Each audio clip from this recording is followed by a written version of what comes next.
here with us. I will introduce them a bit later, each by itself. But first, let me just say a few words, because I guess you are well aware that this is the European Sustainable Development Week, and that's why we are very happy to contribute our part in it, towards making Europe sustainable for all. So, we are hosting this special event today in our fine place. As you can see, it's a creative space, Hub 2030, and it's a work in progress here in Celje. So, we are all invited to contribute to it. But this space connects people, individuals, who believe in making this world a better place. And yes, we are acting our best to make this happen. So this event is another step on the way. And together with Theosophical Library Alma Carlin and Institute Complementarium, we are addressing topics of peace, sustainability, youth and small towns as important role models. We will do this together with special guests that we have an honor to host here. And their names are, please meet Miss Sally Ranney, Dr. Nina Meyerhof, and Mr. Gregor Deleja. And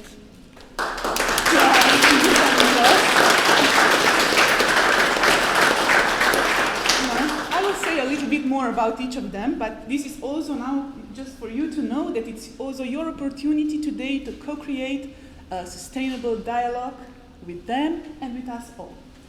So our 2 hours gathering will flow in 3 parts. First, we will hear a little bit the stories, acting, and thinking from our guests. Then we will switch to a round table, and we will be happy to answer also your questions. And in the last part, we will create a think tank. So we will work together in 3 groups and contribute to making some sustainable solutions come forward. And I hope, and we all hope, that you will enjoy it. So with this, let me introduce you to the first keynote speaker today, Mrs. Sally Ranney. She is a dedicated environmental activist and visionary coming from USA. And she's having like 4 decades of experiences in environmental management, renewable energy, water, biodiversity, sustainability, the climate change sectors, working at local, national, and international levels. She worked with 3 US presidents and is founder and member of many committees, organizations, as well as very active in the projects for the conservation of nature and other philanthropy. Sally Ranney was also named one of 35 women to be included in the International Women in Wildlife. So please welcome Miss Sally Ranney. What an honor to host her in Celje. You can sit or you can come here and stand and have a bit more space, as you prefer, as you wish. And I will open the floor for you. Okay, so I'm not sure if you can see that or not, but what I want to share with you to start with, and I don't even know how much time I have. You have 10 minutes. 10 minutes, okay. 20. 20, okay. I'm going to share a story with you because when you get involved with something that comes from your heart and comes from passion and from observation, it's not something that it's not premeditated. You know, it comes up from your soul that you have to do something. And so, but where does that come from? What kind of experiences do we have that really galvanizes that in people who choose to do this kind of work, conservation work or climate change work for their entire life, which is what I've done. So I'm going to tell you a story. When I was 7 years old, I was in Sunday school, and it was a beautiful Sunday morning, and there were about 12 of us in a semicircle. And I don't remember, I still have the Bible book, but I don't remember the exact story. And something in, out of the mouths of babes, I closed my book and I told the teacher I couldn't be there anymore and that I wasn't coming back. And I tromped out the door. And I was so scared because they went and got my mother at the congregation, and I knew that she was going to be tracking me. Or the church was on the same block as our house. So I was going home. And I heard my mother call from behind me, and she said, "Sally, stop." And I was so frightened of the punishment that I didn't stop. I just kept going. And I still remember what I had on that day. I had on little black patent leather shoes with the socks with the ruffles and a little yellow dress. And finally she said, "Sally, I told you to stop." So I stopped.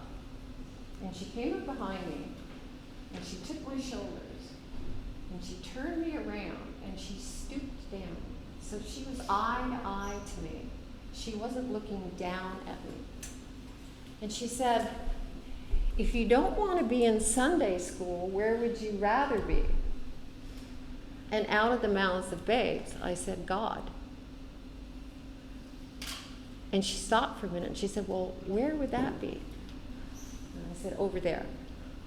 And over there, across the street from our house, was this huge field. And we lived in the city. Different, you have forests right next to you. But I was in a big town when I was little, and so the forests were far away. So this field was precious to me. And it had huge old trees. And it had a stream and grasses, and there were these little beaches where all the worms would make their little trails, and there were beetles and bugs and hawks, and that's where I wanted to be. And so she said, "Okay." And she never sent me back to Sunday school. So I spent not just my Sundays, but my Saturdays after school for, 4 or 5 years. There was one tree there that had a deep cavity in her. You've seen those in trees. And it was just big enough for me to take a nap. So I take my naps inside this incredible tree. And a little voice came to me one day and said, "I think if you put your ear against the tree, you can hear her grow." I don't think so. But then I thought, well, who knows? So I put my ear against her skin. And I don't know if I heard her grow or not, but in my little 7-year-old soul, I heard her grow. And then I'm playing and just doing what kids do, watching the clouds, and another voice comes to me and says, "Meditate." Meditate? What's that? I'm 7 years old. I never heard that. Well, this voice says, put your back against the tree, close your eyes, fold your hands, and just be still. And so I did. And something really incredible happened. And I can't explain it to this day. It's happened to me a couple times since, that's it. But there was no separation between me and the tree. All the molecules were mixed. And I opened my eyes and everything was these colors, like all these different colors of molecules, and everything was blended with everything. And I thought, we really are one. We are all one with each other. We're all one with nature. And I was nature remembering myself. Remembering myself. So when you have an experience like that, and I'll bet you some of you have, when you've been out with the trees or out with the animals, or lying in the grass, something happens to you. When there is a violation of that, anything that happens on the planet to Mother Earth diminishes me, it diminishes you. It doesn't matter if you're here, it doesn't matter if you're in Mexico, it doesn't matter where you are, because everything's connected. And so I had a direction from a very young age. And I had to respond when I saw things being damaged or destroyed that had no voice. The trees have no voice. The deer, the squirrels, the whales. They are subservient to our wisdom or lack of wisdom. And so, as I got deeper into this work, I tried to hold that in everything that I did, from lobbying, on Capitol Hill in the States for different kinds of legislation that would protect areas or water laws or whatever it was, the Clean Air Act, Endangered Species Act, which was a little bit before my time, thank God. But all of those, were expressions of humanity wanting to care for the planet. So sustainability came into the lexicon, into our language in the 70s. And it was really the Prime Minister of Norway, Gro Harlem Brundtland, who did the Brundtland Report. And I've been lucky enough, she's a friend of mine now, and serves on the board. I see her a lot, and she's still this fiery voice for nature and for sustainability. But sustainability finally gave us a mechanism to express how do we balance ourselves with nature? How do we give nature the same rights that humans have? Or is it just here for us to use? Yes, it is here for us to use. And it's here for us to value. And so that harmony, that balance is what our nemesis is. It's what our challenge is at this moment in time. Climate change, which we created unknowingly for a while, and now knowingly, we're still doing many of the same things, but we know better, means that we have to make different choices. And we have to educate ourselves as to what is really happening on the planet and what kind of timetable we're on, and where we need to go globally as well as locally. So there's so many things that can be done locally in your built environment, and you guys probably know all this. But in your built environment, what kind of materials you use, where you source them, what you do with your water, protect your watersheds, use gray water in your homes. There's something that's starting to take place in Israel and other countries. It's called the white roof movement. Painting the roofs white, because we're losing the Arctic. And we're losing the Antarctic, which are our air conditioning system for the planet and also our thermostat. So I went from local to protecting an area close to me that was going to be clear cut, to now working on global issues.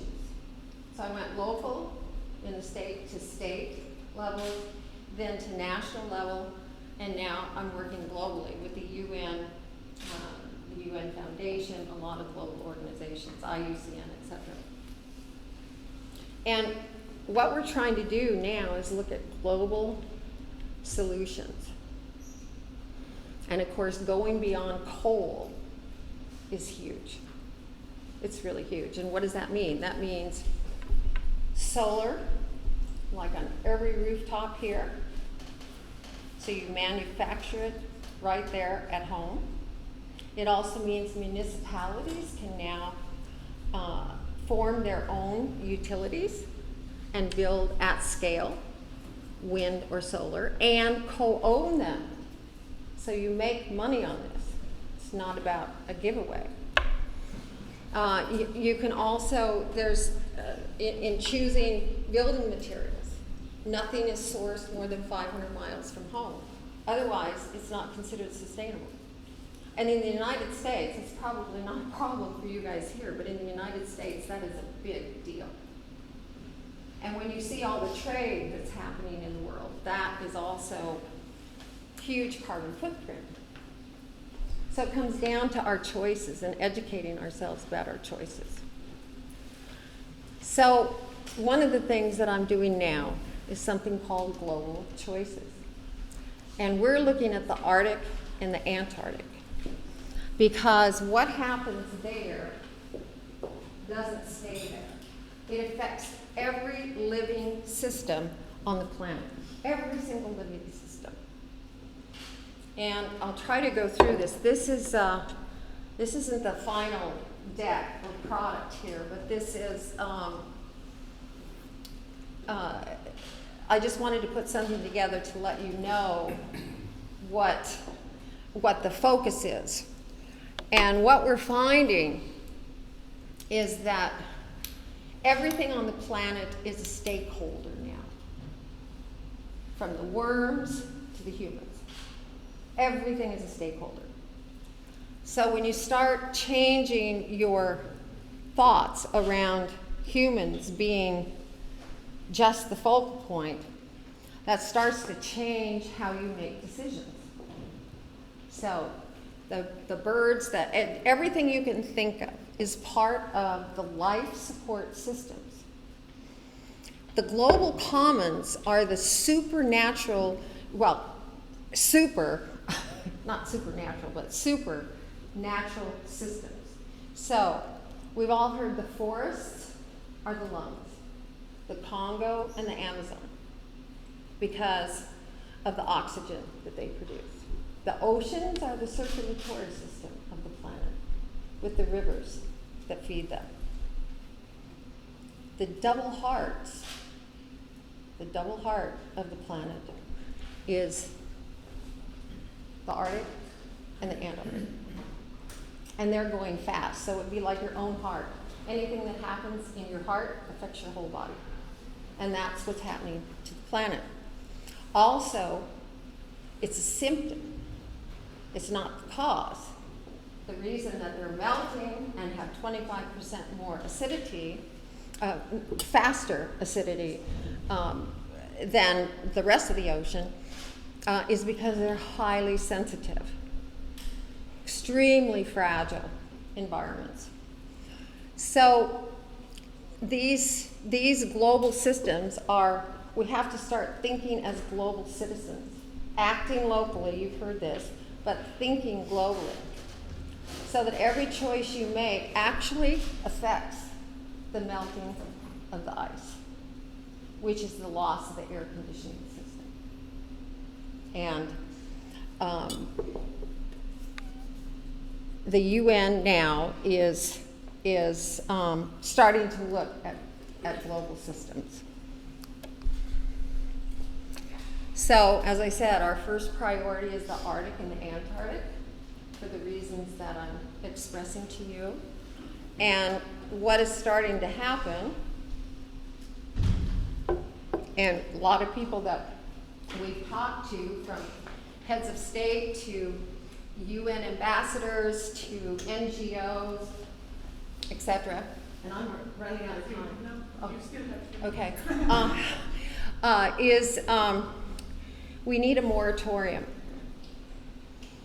to protect the Arctic, to give it the guardian of time, because what is proposed right now is oil and gas development, exploration, and exploitation, which is crazy when only 7 countries who signed the Paris Accord are meeting their NDCs, or their contributions to drawing down CO2.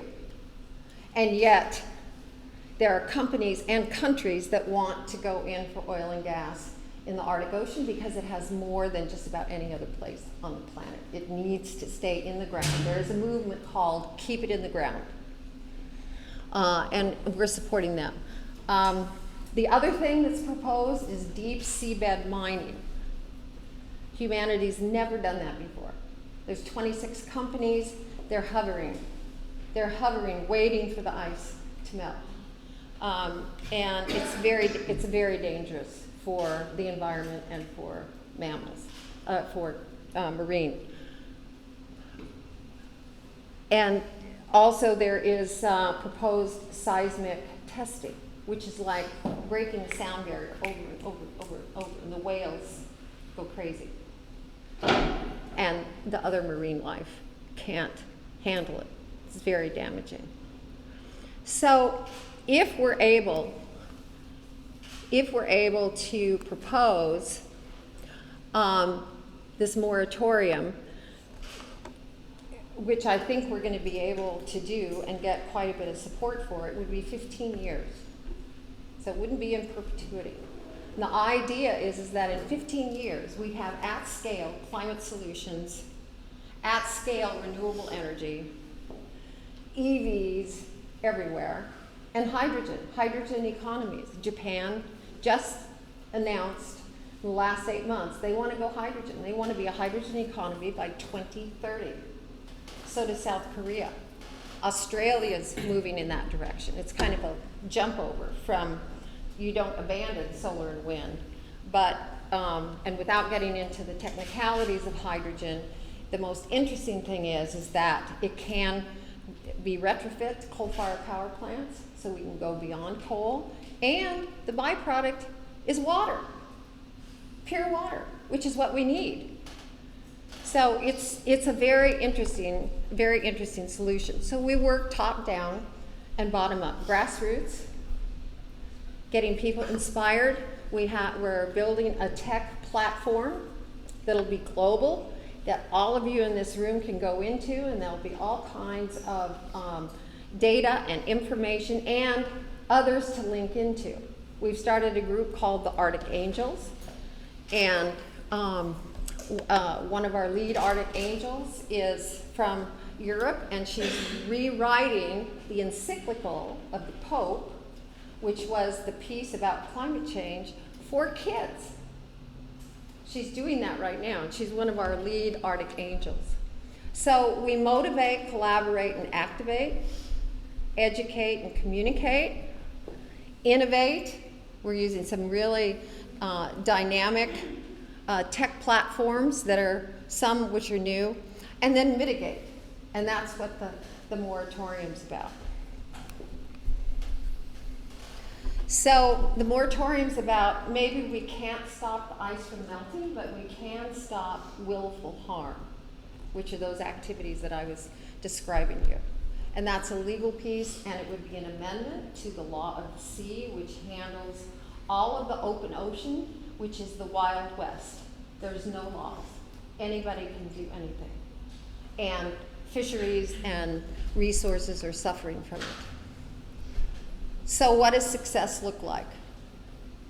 If we manage to do what we want to do, we'd have the 14-year moratorium in place. We'll have a global citizens movement. You will be able to go in and vote, and with your permission, your name is held, what country you're in and what province you're in.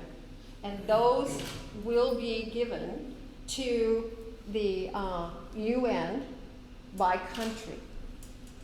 So that the UN, which is top down, and those are head of state appointees, they're not elected by the people, and they're making all these decisions at the expense, often, of the rest of us. So we need a global citizens movement. And it's the perfect time for this because the youth, you guys, you're 30% of the population now, but you're 100% of the future. I'm betting on you. I am betting on you. And I'm here to support you and help you and mentor you and answer questions and do whatever I can. So if we have success, and our global commons will be something that when we make decisions, we think about all of us, not just about the countries that happen to have their boundaries there. So I'm taking too much time. So the bottom line is, or the triple bottom line is what we do now really matters. And youth is in a position, because you're all going to be voters pretty soon. You guys can really go for it. You can really decide what you want to do with your lives in this regard. It doesn't have to take over your life like it has mine, but to be a major part of what you do with your lives as you go forward. So my hat's off to you. Thank you very much.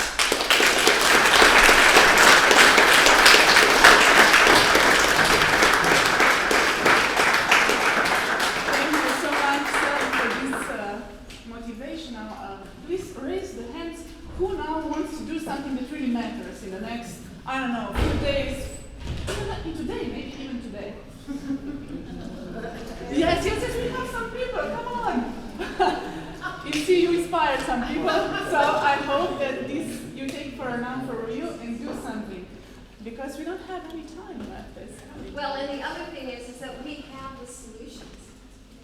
And I'm an optimist. We have the solutions. We just have to stand, we have to show up, stand up and speak up. 3 things, that's all you need to do.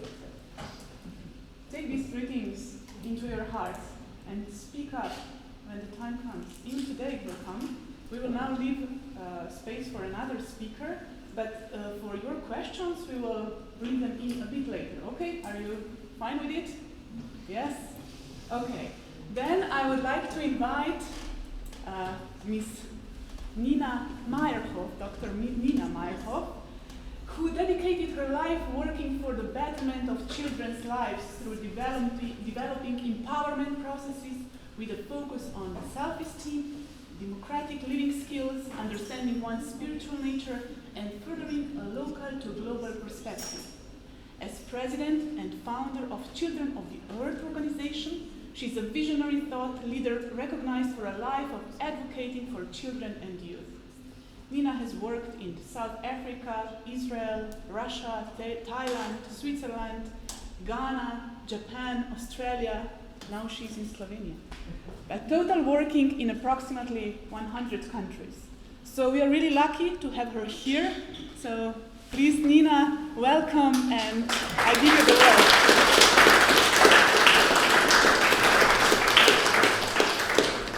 Yeah. First of all, thank you, Sally, for inspiring us all. It's wonderful to see adults that care about something. And we look forward to young people standing in those shoes and taking on leadership for the future. You know, I was at a museum and I got a little tag and it says, everything you do matters. Even the things you don't do matters. Because everything you do represents something you stand for. And everything you do, one step at a time, leads to the next step. So it is really good to pull into yourself and begin to reflect on what do you stand for, and take that forward, because that's who you become. You are what you are, and everything matters. And I know we all get lazy. I get lazy. But the point is that's part of everything you do matters. So think about that. So my topic is sustainable peace. So I was wondering, what does that mean? Yeah? And then the other part of my topic is the well-being and the development, healthy development of youth. And what does that mean? They eat the right foods? Does that mean you grow strong? And I started to think about that. Sustainable peace. You know, what is even peace? So I've been around the world and I've wondered about peace. I've stood for peace. I've actively, made projects that represent peace. But is it about the wars outside ourselves? Are we looking for all countries to come to peace, to sign papers and make peace? Or are we talking about the war that goes on within ourselves? And how do we come to peace with that? Because really, is everything matters. If we find some way to find peace in ourselves, we start to grow peace around us. And one of the things is, I've been to Slovenia a number of times, and I experience peace here. You know, I think you're so fortunate. There's enough space here so you're not on top of each other. There's enough, it's not wealth, but an evenness of tempo that there is a way of being peaceful. And I know that everybody has issues inside themselves that they're dealing with all the time. And that little mind is going round and round, this or that, or yes or no. In our schools now in America, we have a thing called mindfulness. And they are really incorporating that into programs. And why? For you to begin to hear your own voice. Who are you? And what is it that is of value to you? And what do you want to do with yourself in this world? Because really, to work on peace, you have to first come to peace inside yourself and understand that everything matters, for sure. So Slovenia, I found out the other day, has the word love in it. I was very impressed. You know, you have a great opportunity. Now, what I've learned about self-esteem is that we all, especially in high school, I remember that, you know, you're always comparing yourself to the other person. So self-esteem becomes like a ladder. Am I as good as? Am I better than? Am I worse than? You know, and always trying to rate yourself. Not sure of yourself, because you're looking outside to figure out how you feel inside. Now, if we could turn that around a bit, and you know who you are, you know what you stand for, and you're willing to give voice, to learn those things that matter to you, and then put it into action, that is real self-esteem, and there's authentic learning that goes on. And authentic learning is you care, and you want to know, and you want to take that information and use it for something wonderful. So you have that chance here because you have a peaceful environment. So you have the ability and the time and the space to use this opportunity to know yourself. And then with knowing yourself, to do something with yourself. Because you're going to have to do something with yourself for your full life. You might as well love what you're doing and call it a work joy in progress. So I say to you, you're really fortunate. And what I know also about human development, if you care for yourself, then you can begin to care about others. You can begin to see what goes on around you. You can begin to feel the environment. If you're feeling out of sorts and disconnected, there's no way you can walk in somebody else's shoes. But as you begin to walk in other people's shoes, you can begin to see what is needed locally, nationally, globally, and you can participate.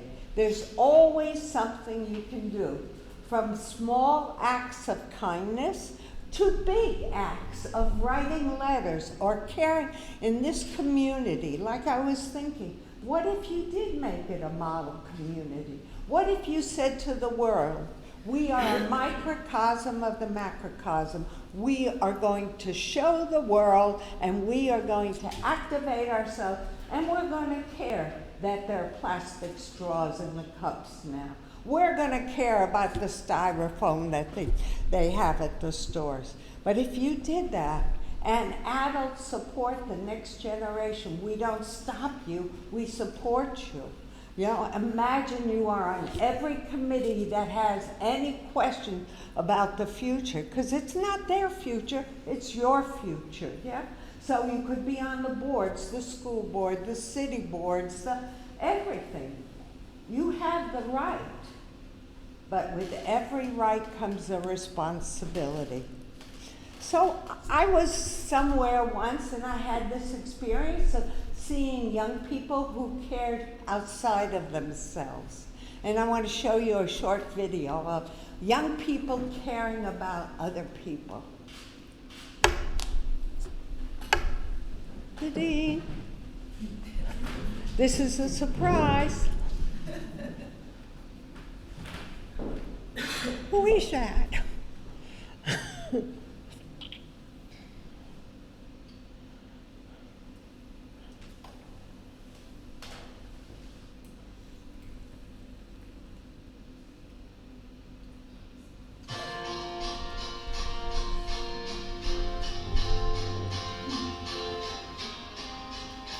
I think you people know this place, yes? 1, 2, 3, 4, 5, 6, 7, 8. I believe it's not too late. Together we can change the world. Lay the puzzle pieces out. Find out what it's all about. Together we can change the world. Can't do it by myself, so I'm asking for your help. Together we can change the world. Stand past where it's been charted. Roll your sleeves up, let's get started. Together we can change the world.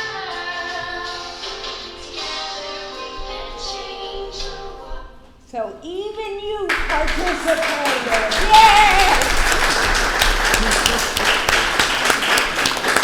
And it's about youth caring for youth. You know, it's not about an adult saying, give me the money, I send it there. It's about heart-to-heart expression, and everything matters. Thank you.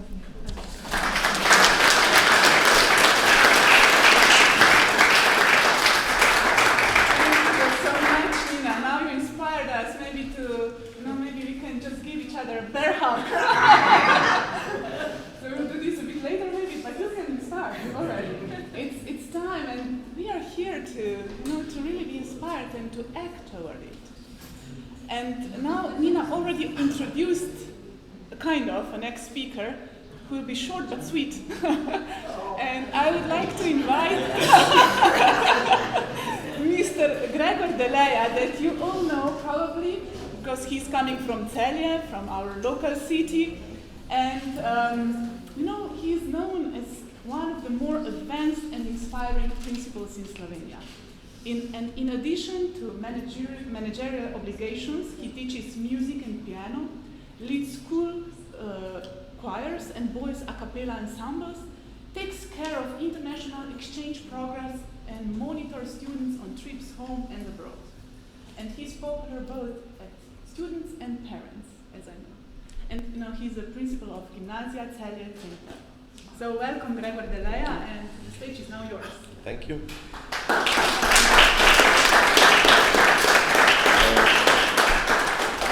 It's actually quite a challenge to speak after Sally and Nina, but still I would just like to tell you something about how it really matters that you matter, and not from a certain age, but just as you are. And I experience that every day in my school, and that empowers me, and that gives hope actually for us all, for our common future. And you can do great things with small moves, with a nice look, with a smile on your face, as a teacher, as a student, as a child of a mother, and a father, as a parent. And all those things you do and those you don't connect us all. And the one question we should be learning ourselves from the beginning on is, when we do something, when we make a choice, is this choice really a good one for everybody, not only for ourselves? And that's taking care. That's what Nina was talking about. Because everything we do and is good for everybody, it's then certainly good for us, and it's the right choice. So when we talk choices, we of course must talk about the right ones and the not so right ones. When Greta Thunberg started her movement against the climate change as a little voice of a girl in her teenage years, I think first their mates and the city and the school laughed a bit. What can you do? You're just one voice and you are voicing against huge corporations, everything what Sally was talking about. But she did it. She started a global movement.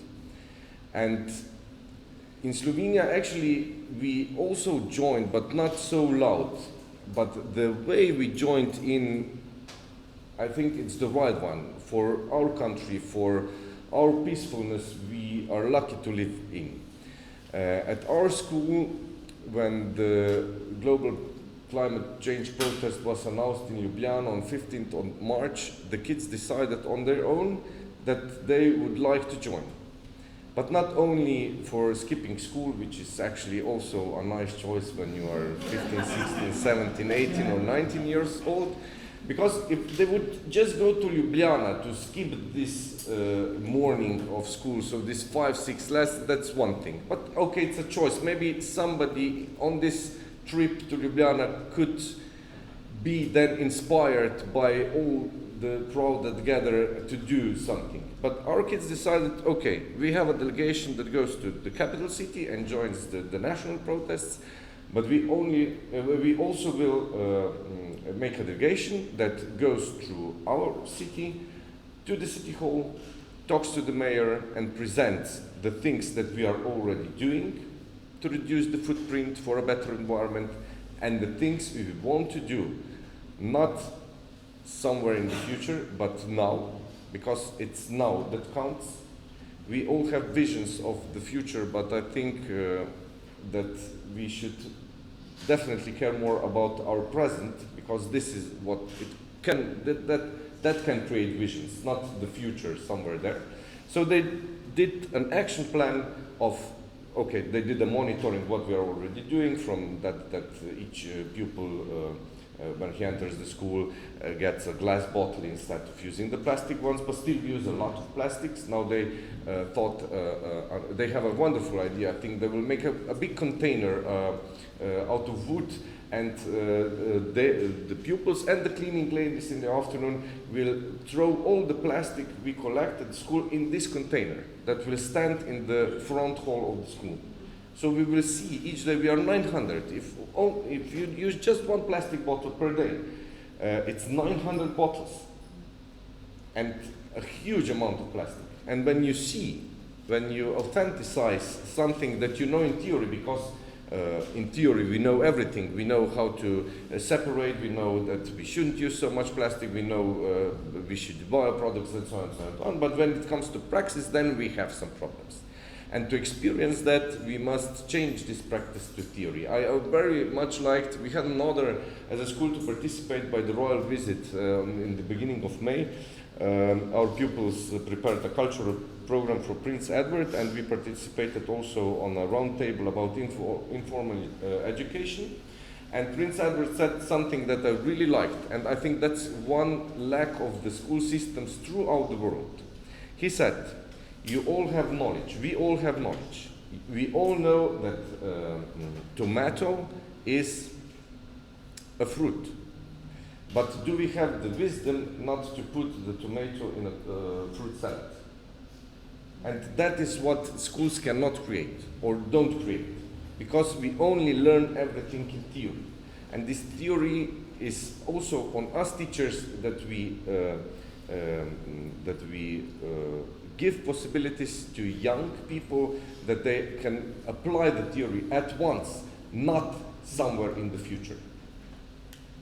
And that is something that also matters and should matter to us more. So I'm very proud of our kids at the school because they care. They care about themselves, they care about each other. They also changed us teachers to care more. But we are still, let's say, on a long path towards some perfect vision of the future. But to take the choice, to try to follow the idea you have, to share those ideas, and to synergize the community that you are working in is something that creates the future. And if we create the future with the choice that we always ask ourselves, are the decisions we make good for everybody, then I think your initiative with the global saving of Arctic and Antarctic will succeed. Yeah. Thank you.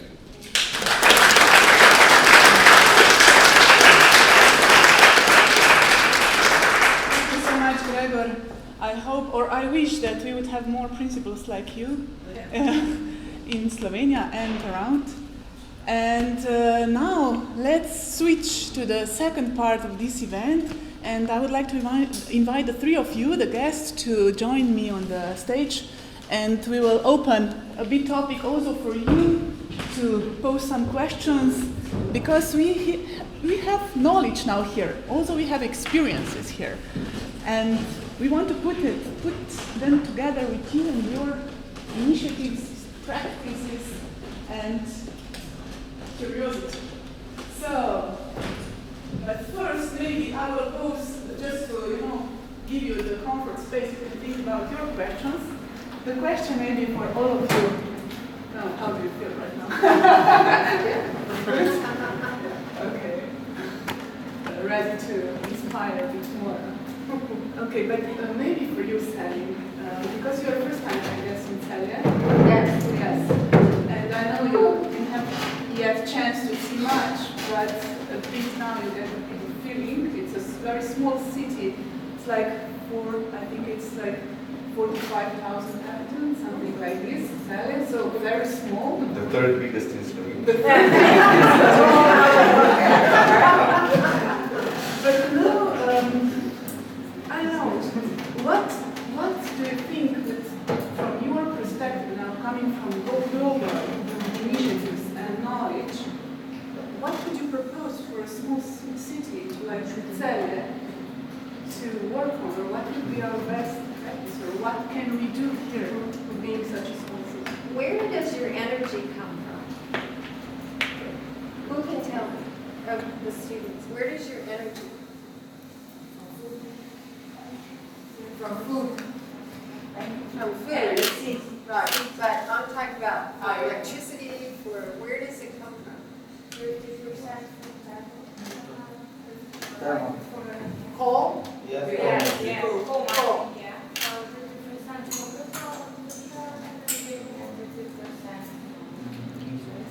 So nuclear, water.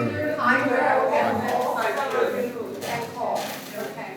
Okay, so I would suggest that you really start working with the power plants that are coal-fired power plants to see what kind of pollutants they are putting out. Ask them if they have I don't know if you have the regulations here, they're called scrubbers, that keep the particulate matter and sulfur dioxide, etc. There are different kinds of solutions. I mean, what would it look like if the community said, we want to phase out coal and go to solar? We want every house to have solar panels on. We want to heat our water, our electricity. You'd still be connected to the grid because solar is not 100% all the time. Wind's not 100% all the time. But you can reduce the CO2 and the particulate matter because some does escape, and that's why the Arctic is, in part, why it's melting so fast, is because it's called black carbon. A lot of the Arctic I've flown over, it's amazing, is black ice. The ice is black because of the carbon that's coming from coal-fired power plants. There are examples in the United States, in Norway, many places where cities have done that. And often it's come from the kids, and they said it's time to transition to a new form of energy. That's one thing to do. The other thing is to look at your water. You know, I'm guessing, just from looking at your forests, they're just remarkably beautiful, that Slovenia takes care of its watersheds. Is that true? Yes. Yeah, that's true. And water is really on the planet. You're very lucky because on the planet, fresh water is only 2% of all the water on the planet. And we're running out of it in dry areas. So your water is really precious, you know, and depending on what climate change does as far as precipitation goes, you don't know if you're going to have it in the future or not. So it's really thinking about water resilience. And there's a lot of strategies out there for thinking about water resilience. And one is the watersheds, 2 is how you store it for future use. 3 is that you recycle all of your water in gray water systems, in your public buildings, in your homes, etc. And those systems are really inexpensive to put in as well. The other thing is that there's a group called Sustainable Cities, and you could become a member of Sustainable Cities. And I'm not sure how many cities are in that, but they have a whole platform of ideas that cities of various sizes can choose, you know, to see what would work for you here to be more sustainable. Plastic, no plastic bags, no plastic straws. You can get rid of that. The UK is saying none of that. Some of the states in the United States have said, you know, plastic's a tough one. I don't know who was saying it, but in 30 years, there's going to be more, if we don't do something about plastic, there'll be more tons of plastic in the ocean than fish. You know, and so we're getting it in our systems when we eat ocean fish. So minimizing plastic is really, really important. And you can do that as an incentive of turning, you know, 2 cents for every plastic bottle that's turned in or picked up, or there's all kinds of scenarios out there. So those are some of the things that I would suggest. Thank you. Maybe some question or comment. I heard a tip to reduce water usage. You take a litre plastic bottle, fill it with water, and put it in your system in the toilet. You immediately reduce every flush by 1 litre. Yeah. Yeah. So also very good idea for Good use. You can do that today. Great. Just don't ever throw it away. Thank you for sharing this. Yes, and also United Nations directed us towards these 17 goals that we should act upon towards a more sustainable world. And we can. I saw it. This is the SDG pin that the UN gives out. I think there is also a sign there, so you can see.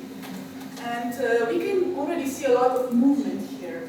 But maybe, Nina, for you, what would be, from your perspective, like 3 priorities for sustainable world that we should act upon now? Sally already mentioned something, but maybe from your perspective, what should you say, like regarding these 17 goals? I really stand for the educational component and the partnership, because I believe new models are emerging and that it's really time to work collaboratively. That we have up to now been individuals, and as individuals we're always thinking me, where am I in relationship to the whole? And now it's time for us to understand that we are a collective, and the whole, there's a saying, is greater than all the sum of its parts. In other words, none of us are that important, but what we bring together collectively can grow big. So that's a really important sustainable goal for me. The other one is with education. And really looking at education as an opportunity to explore, to become, to make choices, to think on the future, and to feel valued and relevant to what's happening on the planet. And we all know that girl children have been deprived everywhere. I mean, it's horrifying when you see that the boys will go to school and the girls have to sit outside and make beaded necklaces to sell at the market. And that's going to be their life, their future, everything. Well, we're responsible to have to turn that around and give opportunities. And I have seen so many youth that have gone out into communities and taught reading to kids that aren't able to go to school. I mean, there's so much to be done if you're willing, really, to help each other. And the third goal, I'll leave it with two. Good enough. Thank you. Two main important. Thank you. Yeah, I guess what I want to say about the goals, which is so interesting, because each person can focus on a different goal, different organizations can focus on a goal, but collectively, the goals bring sustainable peace. That those are the physical answer to our world's issues. So, I mean, to really look at this and to understand that all of these are our present issues, and if put together and resolved in a way that we are dedicated to standing for solutions, it becomes one world. Thank you. Thank you so much, Nina. So, thank God, we still have some checks and balances left in the United States, in our government. And we've been able to, the Democrats have been able to take the House of Representatives, which was essential for the balance of power. Will we get anything really done? No, because the Senate is still Republican. So anything that comes up around climate change, anything that comes up about public lands, anything that comes up about oil and gas, renewable energy incentives, et cetera, is going to die in the Senate. There's one bill that has co-sponsors in the Senate and the House, and it'll probably get signed, and it was put forward by the National Wildlife Federation, which is the largest membership. This is where speaking up, standing up, showing up makes a difference. It's the largest membership conservation organization in the United States. And I sit on its board, and it's a very dynamic, active organization. We propose something called Recovering America's Wildlife Act. And this is going to give a lot of money to every state from the federal government to do habitat plans for each state to stall extinction of species so that habitats can be protected before they're gone from development or highways or whatever, is proposed. So this has 100 co-sponsors in the House of Representatives, almost 50 Democrats, 50 Republicans. And in the Senate, we've got, I think, about 45, 46, almost even on both sides. This legislation is going to move, and one of the reasons it's bipartisan is because it's hard for people to be against rabbits and deer and fish. I mean, you can't look at a fish and say, are you a Republican or a Democrat? I need to know so that I can lobby, for you. I mean, the environment, wildlife, the atmosphere, it belongs to everybody. And so working bipartisan has been really important in that way. So this is one piece of legislation, also because money is going back to the states.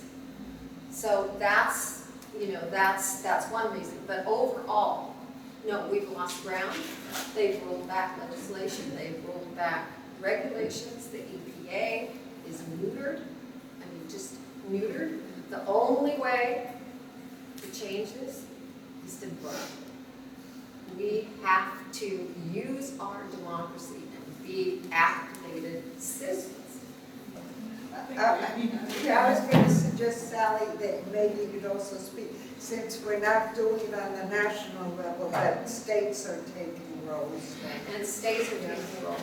Yeah, California started when Trump took us out of the Paris Accord, and California, the governor said, we're still in. 26 states said, we're still in. So now, and this is another option for Slovenia, and a really important one, and for this town, is that you can establish an RES. An RES is a renewable energy standard. So you could say our town is going to be 30% renewables by X day. Our town is going to be 50% renewable by 2035. And the country can say the same thing. And so that's going to push innovation, that's going to push renewables coming on, that's going to push, because renewables, once they get going, the price goes down and it's cheaper than coal. So it becomes an economic incentive while you're helping the opposite. Will that have the effect of changing the world pricing structure? One of the problems with America is that they've got a lot of fuel to call through fracking, oil, gas, all of these things, and coal. By bombing the price of fossil fuels, which you can only do by bringing renewables up and the price of renewables down, Right. then it becomes economically unviable. And you drive innovation and manufacturing Right. into these other areas. Right. Is that possible? Well, it is possible, and it is happening. It actually is happening in many areas.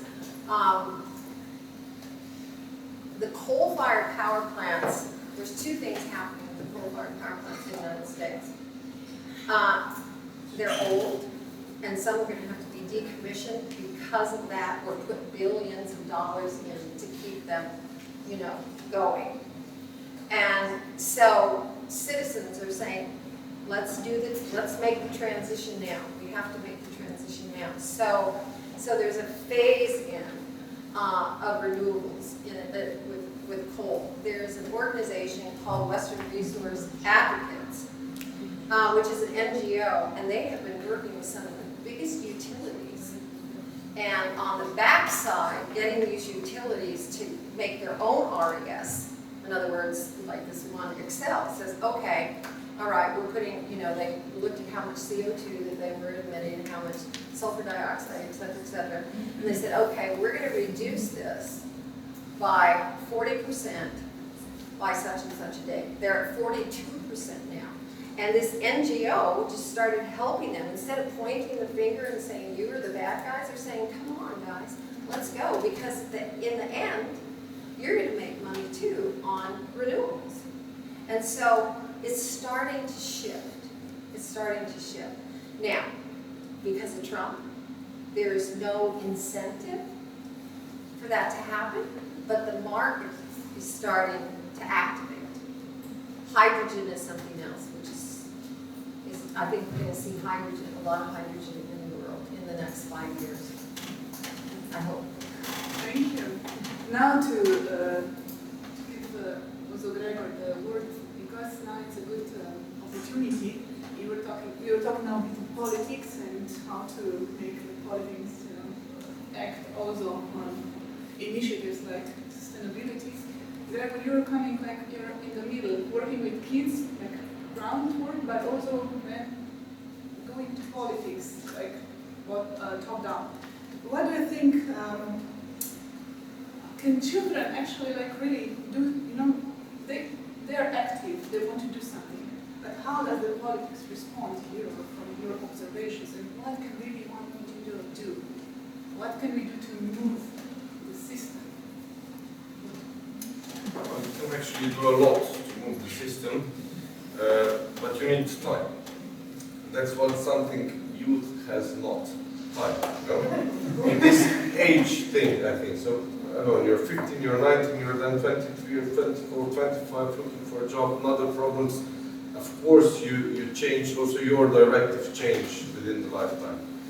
The one thing I was talking about that is missing in our school system is this authentic learning or experiencing.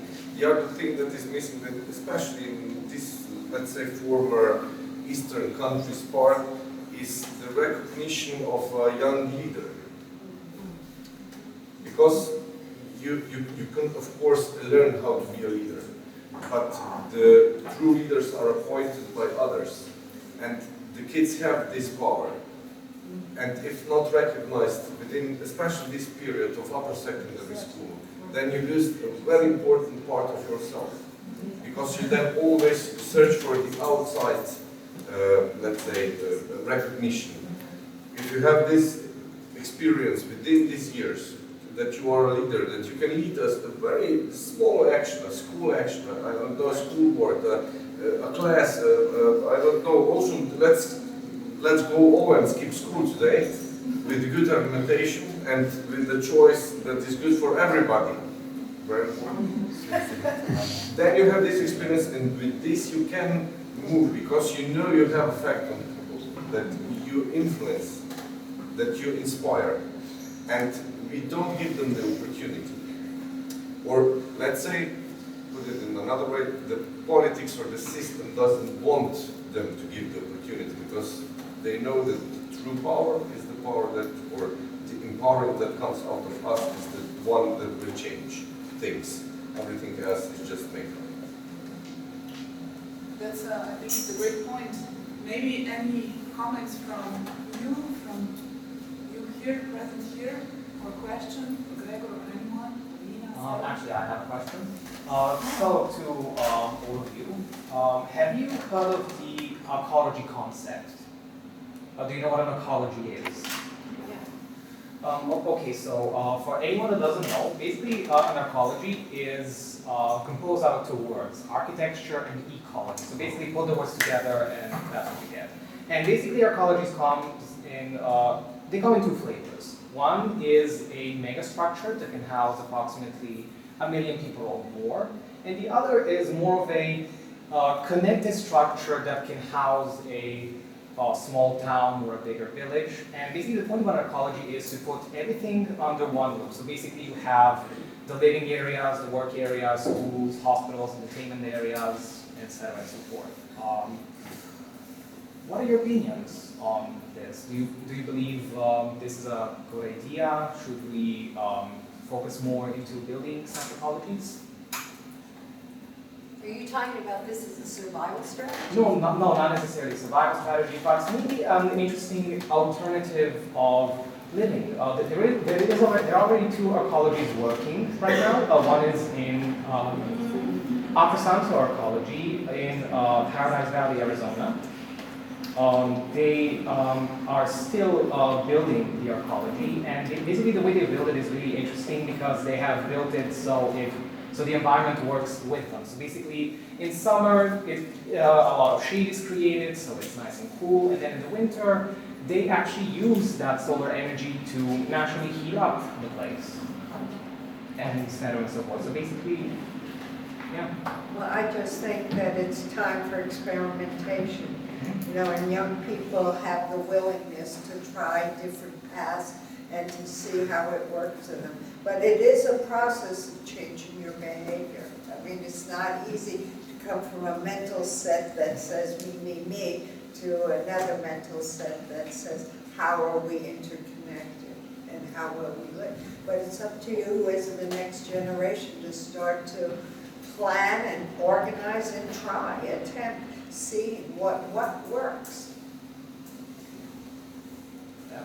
Well, I would just, I would add, yes, innovation definitely. There's been a couple things in the States, the biosphere, which was built several years ago to do this very thing, and those who were living inside, everything had to be self-sustaining. So it was really an experiment in sustainability.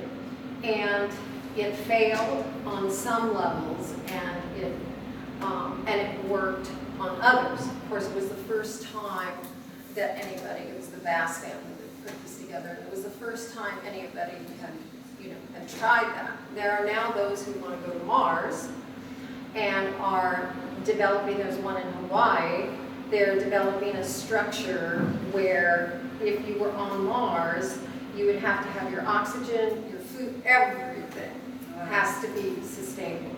Okay, so those are experiments in sustainability. Now there's another one called Graviatus, which is in Colombia. And I was sharing this with you last night, and it's 5,000 people. It's totally sustainable. So one of the things that they do to pump their water, instead of having an electric pump, it's a teeter-totter. And the kids, the grandmothers, the businessmen, everybody takes their turn on the teeter-totter, boom, up comes the water. They use a mule to grind their grain. They grow all their food, all their fruits, everything right there. They built a hospital out of rammed earth and developed a stucco from, it's almost like the resin from trees, syrup, and they packed that, and they built a hospital. It's a very interesting project, and I think economy of scale comes into play in some of these, and this is why this town and this country is so key, because you're small enough to make it work. Yeah. The United States is all over the place. Some states are doing it, other states aren't. It's bipartisan, it's, everything falls into party lines. But you all have, you can be a leader in the world. And you can take other multi-states with you. We'll take this in. Yeah, actually, must think a bit more about that. I mean, I'm trying to imagine how I would feel, for instance, to co-create such a community. Well, basically, what do you believe that we could basically achieve something like this in Slovenia? Not necessarily the mega structure, because obviously we won't. We are only 2 million, so. Yeah, we won't. The whole country. Yeah, I believe like a smaller structure that would house, say, between 500 and 5,000 people. Yeah, I think that could be. We have all the necessary things that we need here, so maybe the Faculty of Logistics in Celje could start a project. Yeah, that's changing mindset. That's the hardest thing to do. So somebody must start. Because we are always talking about how hard it is to change mindsets of people. I think it was interesting. Yesterday we had the good fortune of going to the president's office and meeting some of the people in the cabinet, yes? And I won't be specific, but what we learned is Slovenia does want to move forward on environmental issues, climate change, etc. And so you have a chance, because you're aligned with that, to move with them, because they're decision makers, they're not the action creators. So you can become the under piece that becomes the spokes wheel for giving them information for their orientation. Yes, thank you for this. And we were talking about collaboration and your partnership, global, local. And instead of talking now about the collaboration, we will give you an experience. So with this, I'm moving to a think tank session. First, thank you for all these answers and knowledge that you shared. And I think our guests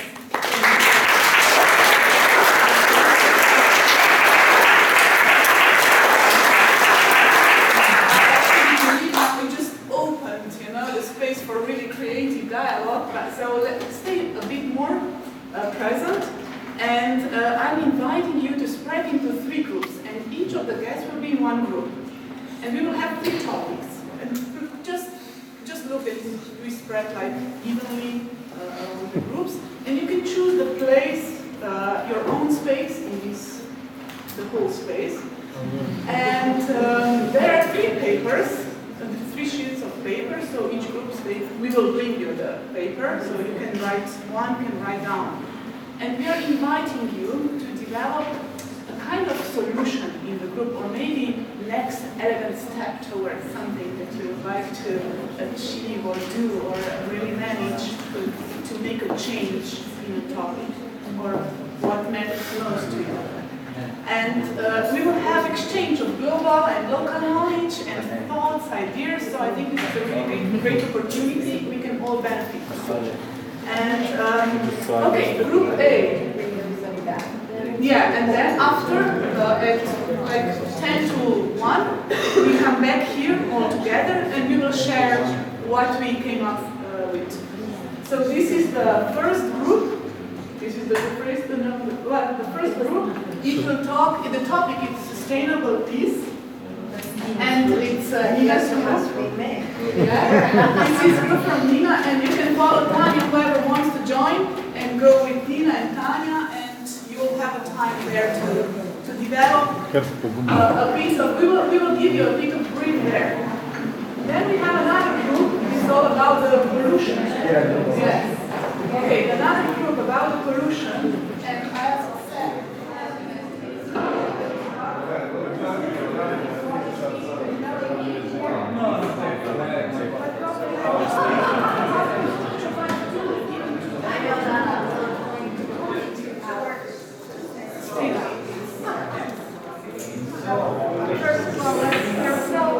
let me just start by asking, what do you think that made Do you know everybody at this table? No, I don't know anybody. Okay. So we'll share first. So I'm 26 years old. 26. Iceland? I take part in festivals Anyone else from Celje? This is kind of my project. But No problem. So we could perhaps okay.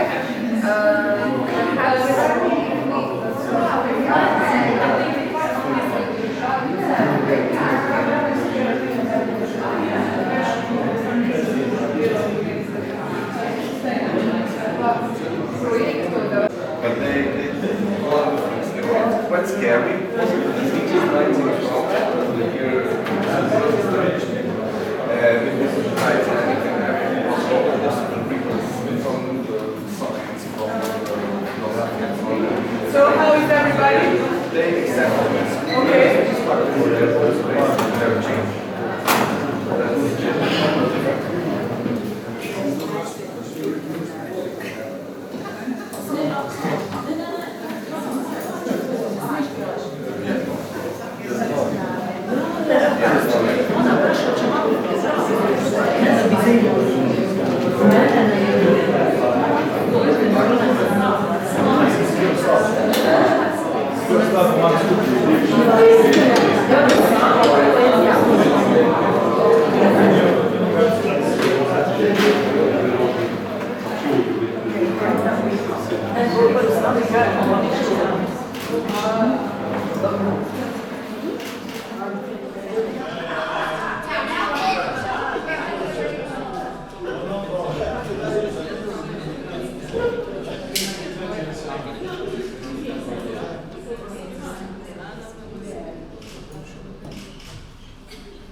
Thank you all for bearing with us.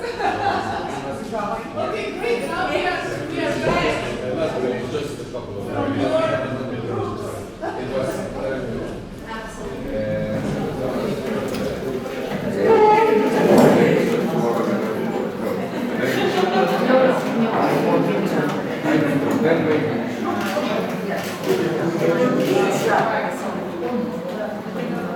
From your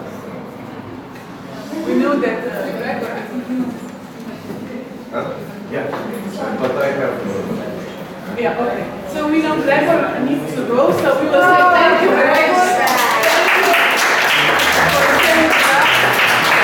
And all the best. And we will working something in Celje. Yeah. Great, thank you, Gregor. And for all others, but he has someone from the group that will represent their solution. Now I'm inviting all three groups, the persons that will share with us what have you come up with, what solution have you imagined or worked on it, or you're ready to share. Yeah, we have a group solution. Okay, come, please join me. Let's hear about your solution. Okay, so greetings everyone. Today I would like to represent our solutions about pollution in Celje. So basically, Celje's main pollutant, as some of us know, Does is everybody hear him here? Yeah? Maybe a bit louder, if you can speak a bit louder. yeah, so basically the biggest pollutant that Celje has is the old zinc factory, which even though it is not as operational as it was in the past, it still caused a lot of soil pollution within the area.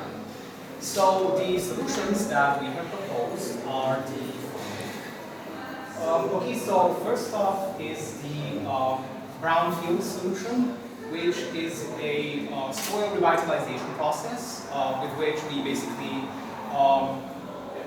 try to regenerate the soil so it can be fertile again, so it can be used for farming or even just to clean it up so it no longer has these pollutants with itself. Then maybe after we clean up the soil, we could then create a vertical farm, which so vertical farms kind of function like regular farms, except you can basically stack them in height.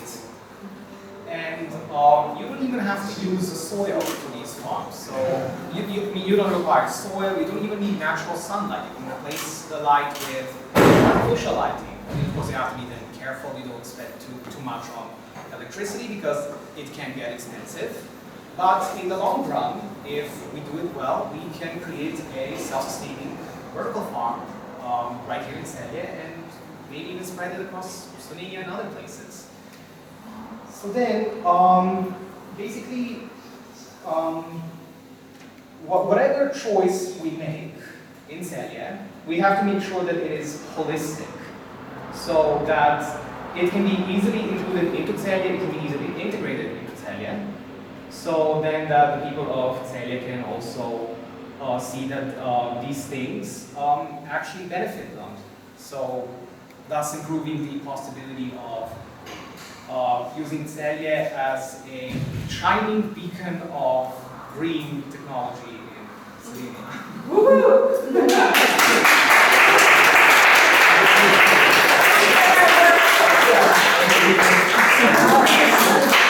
going to work with you? Well, currently, yeah, so basically we have to engage a lot of people. So we would have to engage the politicians, we would have to engage the mayor, and also connect with European Union, United Nations to at least launch the idea. And but then we also have to engage with the local community because I mean, if we're just going to do from top down, then it's going to seem insincere. But if we simultaneously work top down and from bottom up, then there are benefits for both sides of this. Are you going to work on it? I do have a startup project in plan that includes the vertical farm project, but it is currently in an idea stage, and I do hope that I manage to get it on the next stage. Okay, so maybe you can see who could enlist to work with you. Exactly. What would be your first step right today? Okay, so first step today. Well, basically, I'm already kind of doing it. So I don't, for instance, I don't have a car, and basically I rely a lot on public transport to get myself into Celje and even out of Celje because I'm not from Celje. Great. Thank you so much. much. Thank you.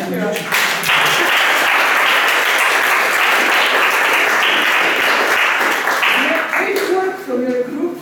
So you came up with quite a lot of good things. Here's our girl. Okay, the next group.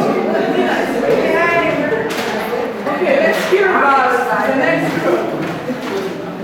That was the sustainable peace group, huh? Yeah. Okay, let's hear about it. So, we started very basic with introducing one another, and we combined all the things we are interested in on one page. And after that, the question was, what do we do to bring all of this together and to make peace more spread? Okay. So the idea was to create a fashion show, but it's not a usual fashion show because it would contain like all of the different topics that we addressed, which were camp products. This is one of my fields. Then there was the sound that this girl is very invested in.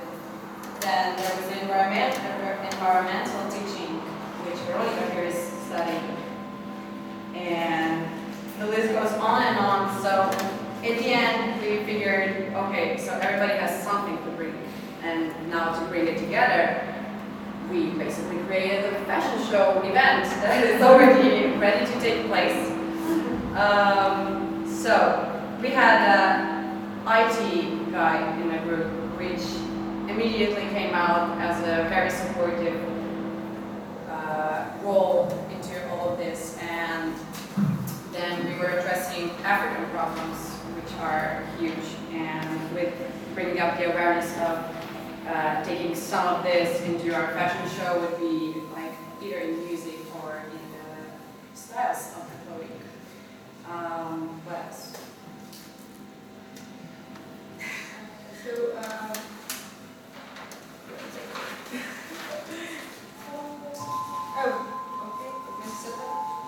So definitely we would make it more than just a fashion show. We would make it into more of a teaching experience. and multicultural. Which is definitely very important in this moment because we are talking about oneness and we're talking about bringing everybody together, but we really do need to take a step in this direction. So we were talking like all those crazy ideas, or do we take like different nationalities or different cultures or different religions and just mix it all together and then maybe make a round table like this or just an open conversation starter to bring it to life. Yeah, we would make clothes exchange. Okay, that would be a big realistic thing to do. Is such a thing. So someone would bring their own clothing and they would just exchange it. It would be a nice thing to put a smile on someone's face, which is really where I think it begins. Okay, so to create this warm environment with people, to feel that peace, and then to address like as many topics that the people that who are working on it are very invested in, so that we all have a heart into the project. Wow!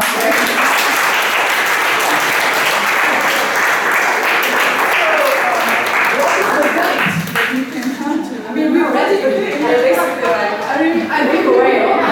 what does it mean to become such a fashion show? Oh, we will change the name so we will be more appealing to the male population. We will make it the new peaceful look. The new peaceful look. Yeah. Great thought of everything. Okay, we are now waiting for the page to come out. The place I think you can have. Yeah, I was in there, so that was Of course. So we have already a new event Yes. coming.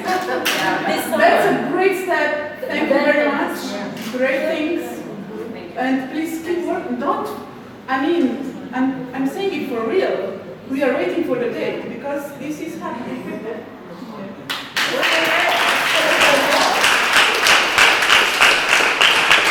Thank you. Now we have the third group. Yeah.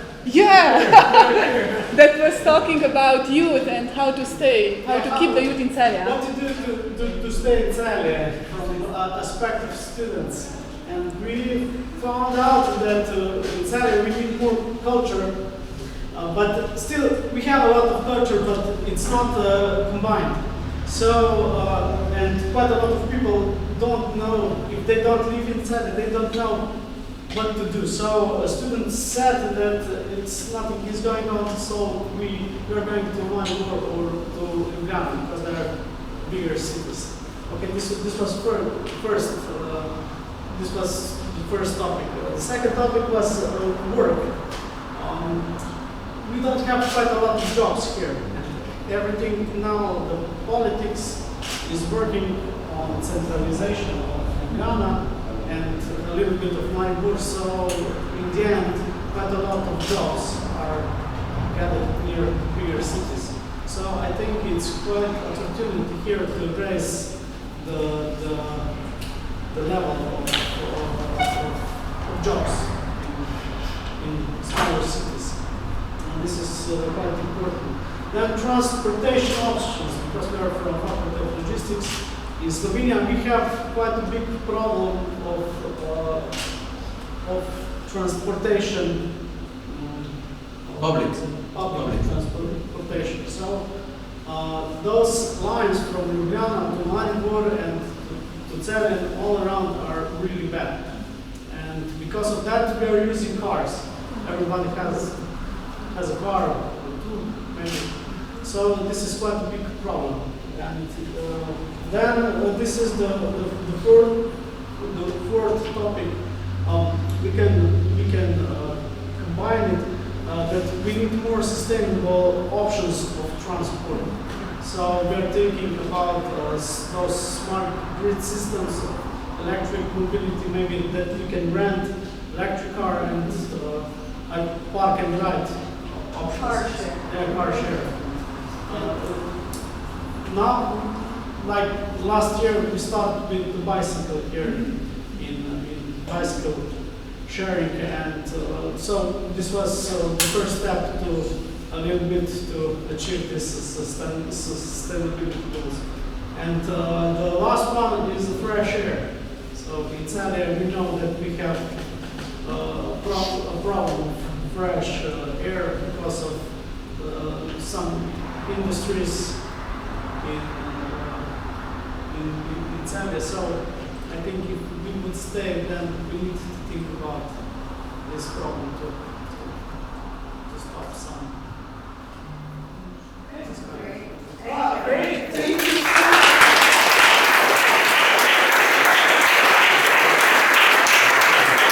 So we all hope now that we will get to experience car sharing soon. Maybe yesterday. But you can really work on something like this. It's a great initiative from people from Faculty of Logistics. That's a good challenge now to solve with the cities. And we will all contribute to it. Thank you. That was a great thinking. That was a great movement now. Liveliness, dialogue. I hope you all got something, some new ideas, sparkles, maybe even new knowledge and new perspective on where you want to go on with your life and what you do and who you are in the world. And I would like to, because we now came to the end of this 2-hour gathering, and I guess it went by really fast. I would like to thank you so much, Sally and Nina. Thank you for being here, for taking time, for sharing, for inspiring. And I'm sure, we have Domen will jump in with thank you. We have some gratitude from Domen we'd like to express. Dear Nina, dear Sally, and Gregor, the local player, thank you for your sharing, because you came directly yesterday and already on the stage, so that's one other challenge, but that's showing your great dedication, and the same to you, Nina. And thank you for all of you that were here, that you dropped your energy into it, because it's really all about us and so how to found our piece of work in this big work and with this big world that's really. So thank you, really sincere.